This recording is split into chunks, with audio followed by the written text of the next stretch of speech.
వరంగల్ జిల్లా హనుమాన్ నగర్లో Mahadev youth association ఆధ్వర్యంలో దేవి శరన్నవరాత్రి ఉత్సవాలు ఘనంగా జరుగుతున్నాయి. అందులో భాగంగా 7వ రోజు అమ్మవారు చండికాదేవి రూపంలో భక్తులకు దర్శనమిస్తున్నారు. ఇక మండపం వద్ద పార్వతీ సమేత వీరభద్రస్వామిని అలంకరణ చేసి దీపోత్సవాన్ని నిర్వహించారు. పెద్ద ఎత్తున మహిళలు పాల్గొన్నారు. పట్టు వస్త్రాలు ధరించి అమ్మవారి రూపు పాదాలకు అభిషేకాలు నిర్వహించి పసుపు కుంకుమలతో అలంకరించినట్లు నిర్వాహకులు తెలిపారు. ఇక కలశాలకు ప్రత్యేక పూజలు నిర్వహించి అమ్మవారిని నక్షత్ర హారతి ఇచ్చామని చెప్పారు. పార్వతీ సమేత వీరభద్రస్వామికి దీపోత్సవం నిర్వహించామని వారు తెలిపారు.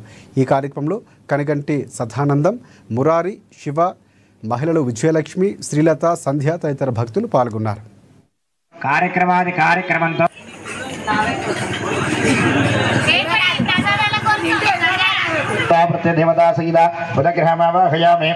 శ్రీ మహాదేవ్ యూత్ అసోసియేషన్ వారి ఆధ్వర్యంలో అమ్మవారి నవరాత్రుల్లో భాగంగా 7వ రోజు అలంకరణ శ్రీ దుర్గా మహాచండి అవతారంలో భాగంగా అమ్మవారి రూపు, అమ్మవారి పాదాలు, అభిషేకం అండ్ పార్వతి దుర్గా మల్లేశ్వర స్వామి వారి దీపోత్సవ కార్యక్రమం జరిగింది.